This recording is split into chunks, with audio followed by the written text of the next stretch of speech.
Please be advised that the views and opinions of the host and guests do not reflect those of the station, the management, and its network.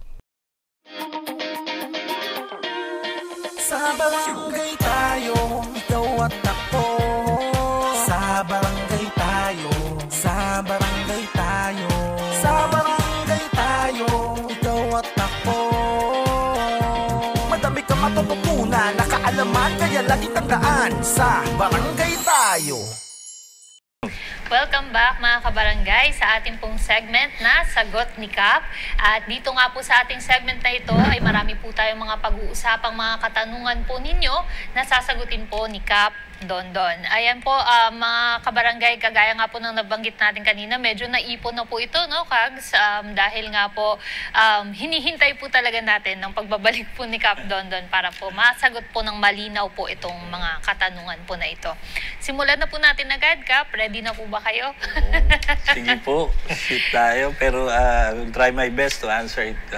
Opo. Ito pong atin pong first two questions, Kap. May kinalaman po ito sa atin pong mga lupon. Yung unang pong katanungan, paano daw po kung si Kapitan po mismo ang irereklamo sa sarili niya pong barangay lupon? Pwede daw po ba yun? At kung may naghain po ng reklamo, sino daw po ang tatayong lupon? Okay, number one. Kung ang complaint ay may kinalaman sa official function ng isang kapitan, administrative of abuse or abuse of authority, neglect of duty, grave misconduct sa city, municipal, sanggunian, or sa ombudsman, doon po kayo pwedeng magreklamo. Kung yung mga sinabi ko sa inyo, pag personal violation, criminal or civil, pwede naman sa barangay, mag-i-inhibit lang po ang kapitan bilang lupon chair. Yun po. So, okay. Sana malinaw yun, ano?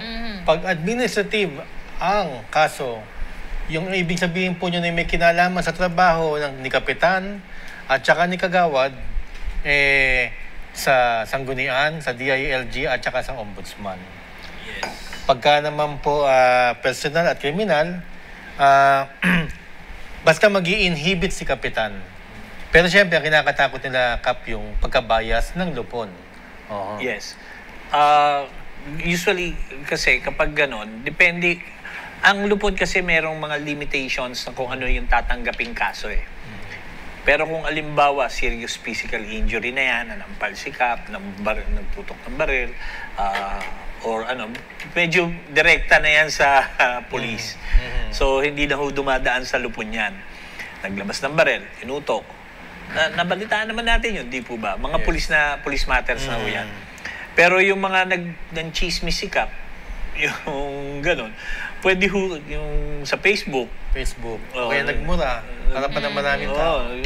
Gusto nyo ireklamo, pwede ho yung sa lupon, pero mag-i-inhibit si Kap. Yun nga lang, syempre, may nakalagay pa rin sa inyong, may agam-agam pa rin kayo na baka hindi maging fair yung lupon. So, yan yung talaga, hindi ho maaalis yun. Hindi maaalis yun. Dagdag ko lamang po dun, Kags Bush. Naalala ko po kasi meron pong nag-message sa akin na ang katanungan naman po niya, saan daw po siya pwedeng magreklamo tungkol daw po sa pangiinsulto sa kanya ni Kapitan dahil po sinabihan po siyang patay gutom sa harap po ng maraming tao. Against personal po yun. Yun, again, kapag mga ganong klase at defamation yun, oral defamation, kumbaga na pamamahiya, pwede ka rin pumunta at dumulog sa DILG or sa sinusulatan kasi yun sa sanggunian. Yun. Sinusulatan yun, hinihir, pinag-aayos muna, pero pagkatapos nun, kapag hindi talaga, pinapasa sa ombudsman. Ako ang ano dyan, nahihirapan kasi ang taong bayan o yung mga kabarangay natin, especially yung mga ordinaryong tao. Ano ba yung ginawa sa akin kasalanan ng Kapitan, di ba? Kasi kung halimbawa, meron kayo nakikitang kasalanan na ginawa sa inyo, tanungin nyo muna yung nakakaalam.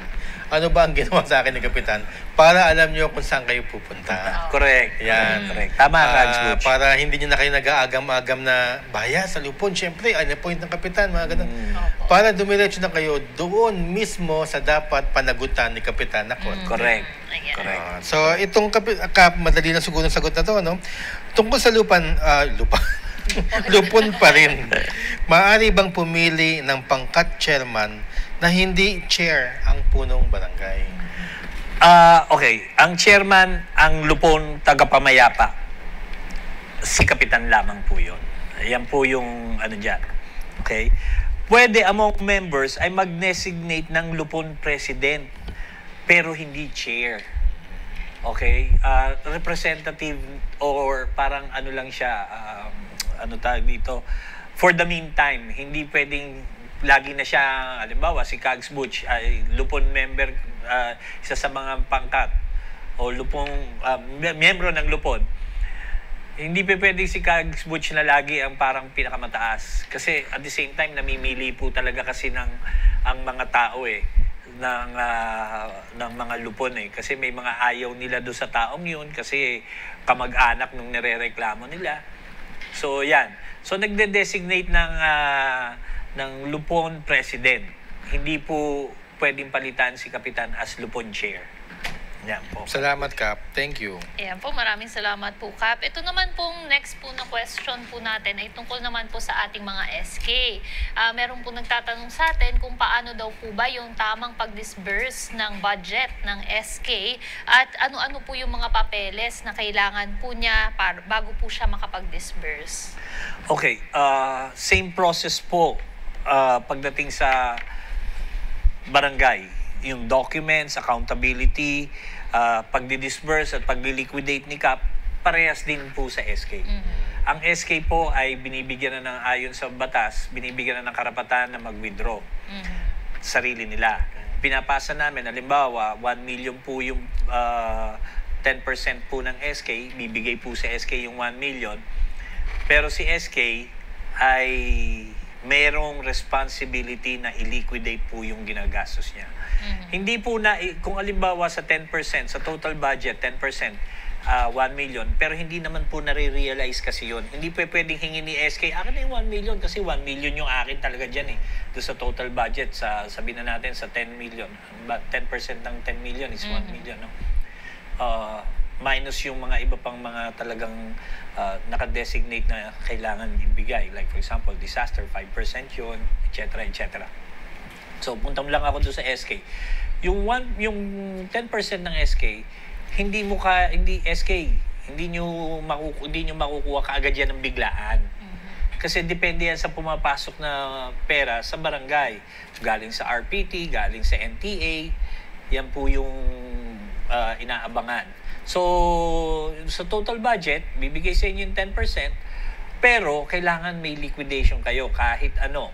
May budgeting kayo, ito yung mangyayari, meron kayong sariling AIP, meron kayong sariling mga programs, sasabihin nyo yun sa kapitan dahil si kapitan ay merong command responsibility pa rin sa ginagawa ng mga SK. Hindi pwedeng mawala. Hindi pwedeng kasi ako yung pipirma, si kapitan ng pipirma nung cheque papunta sa inyo. Opo. So si kapitan saka si treasurero ng barangay pipirma yan. Nagbibigay ng 1 million o kunyari 500,000 kay SK. Ganyan. Ngayon, Kags Butch, pagbigay naman niya, so ako naman, ililiquidate ko yun. Sasabihin ko sa COA, saka sa accounting, binigay po namin yung 500,000 sa SK. Si COA, paghahanapan naman si SK. Sa inyo dinala ngayon yung 500,000 na yan. Ano yung pinaggamitan nyo? Ano yung mga pwede?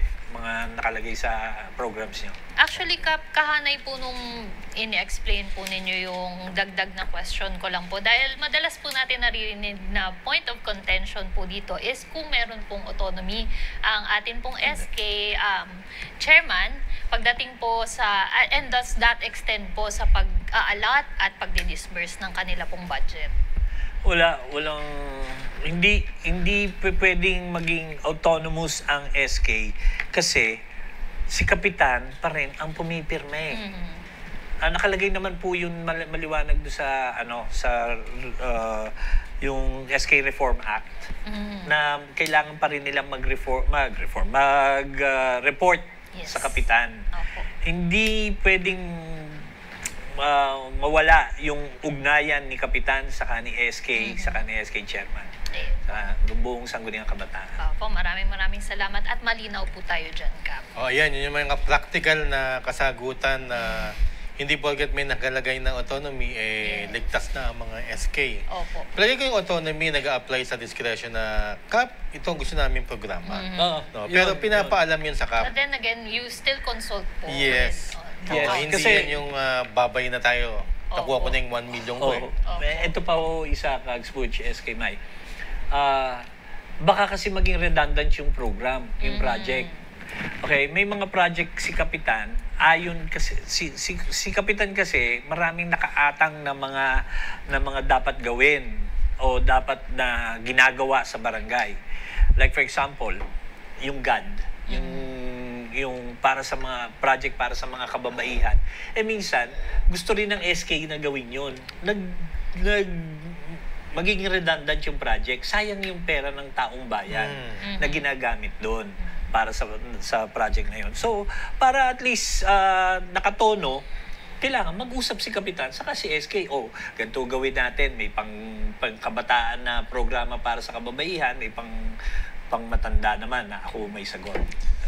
Ayan yung tinatawag Kap na yung sinasabi ni Kags Marie nung wala pa si Kap na pwede nyo pong balikan yung SK edition namin nandun po paano gumawa ng budget ang SK. At saka yung sinasabi nilang development program ng SK. Nakalimutan ko na kung anong AIP ba yun o kung ano man. Yung tinatawag nilang program na yun para nakalaan na doon for the year na nakikita rin ng kapitan na may mesh nila together na hindi tayo nag-overlap ng mga nagpa-barangay sports fest si Kapitan, mamaya meron din kayo, nagpapatong lang kayo. Sayang. So, babalik tayo sa Lupon kasi marami nagtatanong, Kap. Meron ba talagang sweldo ang Lupon? Paano ba ang sweldo nito? May allowance ba sila? Or honorarium? Kasi yung iba daw, hindi na nabibigyan, maliliit ang mga budget. Paano ba ito, Kap? Okay.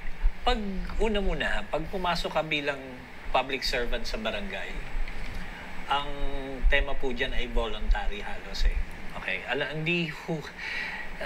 Wag ho tayong magkaroon ng mentalidad na kaya pag pumasok tayo sa barangay, kung ang mentalidad natin, ganito na lang, ay pumasok tayo sa barangay para kumita ng pera, maniwala ho kayo sa akin, hindi ho mangyayari yun kasi maliit ho lang yung sweldo talaga. Hindi ho nga sweldo ang tawag honoraria. So, meron po ang Lupon ng honoraria. Kasama yan ang kagawad, barangay captain, yan po yung mga may honoraria, pati mga ibang barangay personnel. So, kung baga, meron pong tinatanggap na sweldo, pero depende sa kayang pasweldo o pabigay ng barangay na honoraria. Ayan. Kasi kaya ako natin natanong dahil meron daw tumatanggap ng 350 a month. Siguro naman yun sa far-flung provinces na mga maliliit. At siguro, hindi ko po alam nangyayari sa probinsya, pero siguro yung mga maliliit na probinsya, minsan lang may dumulong na problema, minsan lang na may kailangan ng Lupon, allowance na lang yung 350 siguro. Yun lang ho ang sa tingin ko nangyayari. Pero dito kasi sa NCR, very busy ang mga Lupon. Opo, kaya medyo, dito yes, ang mga Lupon dito para talagang empleyado, pero talagang honorarium. So, depende po yan. Basta, Kagsbutch, maputol kita. Basta, Kagsbutch, hindi lalagpas sa 55% sa personal services na sa total budget. Yan po yung dyan. So, tapos, pinag-uusapan ng sangguniang barangay kung magkakano pa sweldo. Opo. Yan. Okay. Yan po, maraming salamat, Kap. Sa topic pa rin po ng mga Lupon, paano naman daw po ba na-appoint ang isa pong Lupon at meron po bang formal na appointment letter para po dyan? Yes. Ito, napanood ko to kay Yusek Martin Dino actually. Pinag-usapan niyo to. Ikaw rin ang nagtanong noon. Okay, may process po yan at template na kasama sa katarungan pambarangay. Form. Okay? Kasama sa 100 days ng punong barangay yan. So, 100 days namin, tapos na. almost 1 year na po eh. Actually 1 year na po nung nakaraang October. Ang punong barangay ay kailangan ilagay sa mga ipopost po kung sino yung napili ng lupon for 15 days yung mga pangalan. Okay? Pag walang umapila o kumontra, appointment na po ang kasunod nito. At pagkatapos po, may official oath taking. Ganun po kahalaga ang lupon. Hindi po basta-basta SK Mai, lupong ka. Pero ikaw naman ay pasaway, di ba? Kung ano ginagawa mo, hindi pa pwede yung ganon. Kailangan po mayroong standard na sinusunod po pag isang lupon eh. Ang number 1 qualification na sinabi ni Yusek Martin Dino dyan must be of good moral standing sa inyong komunidad. Hindi pa pwedeng yung dika-dika dyan, ngayon lupon ka na. Hindi pa pwede. Nanununto ka, siga ka, barok. Mamaya-maya lupon ka na, ikaw na nag-aayos. Hindi yun.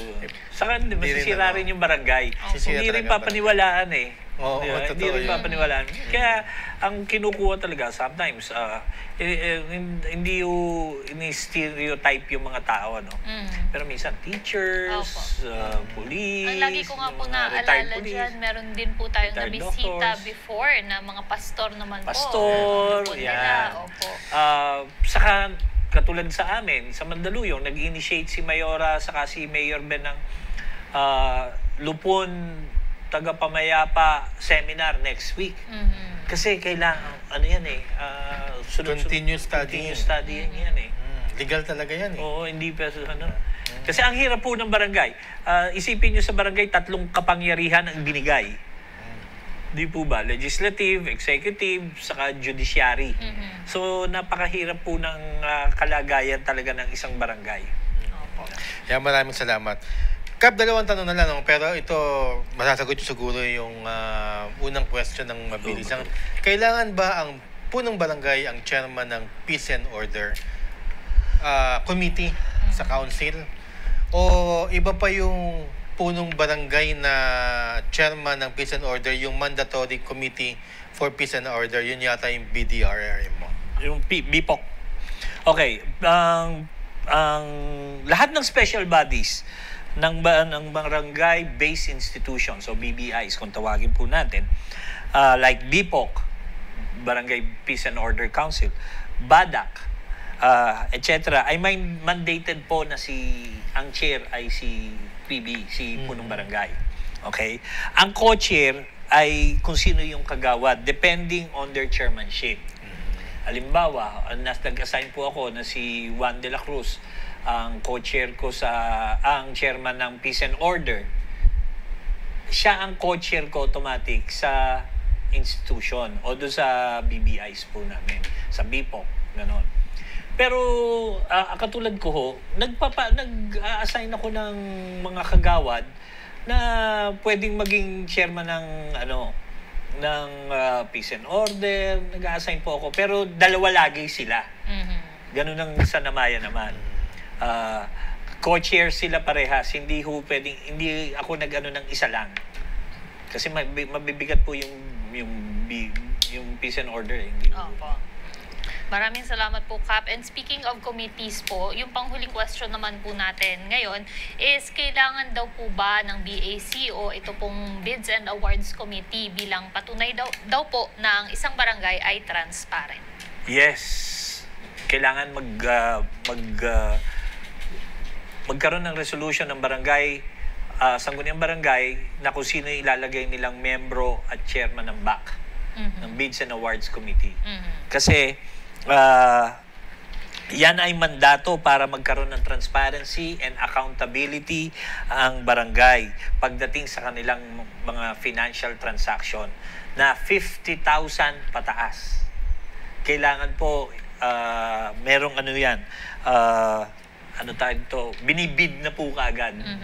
So hindi ka pwedeng bumili ng isang sewing machine worth 51,000, kailangan nyo magkaroon ng bidding. Opo. Yun. Yan po. Maraming salamat, po, Kap. At mga kabarangay, wag po kayong aalis dahil po sa ating pong third and last segment po ay tuloy-tuloy lang po ang inyo pong mga katanungan na sasagutin po muli ni Kap Dondon Francisco. Lahat po yan sa pagbabalik ng Sa barangay tayo. Sa barangay tayo, ikaw at ako. Nagbibigay ng aral sa mga kagawad at kapitan. Sa barangay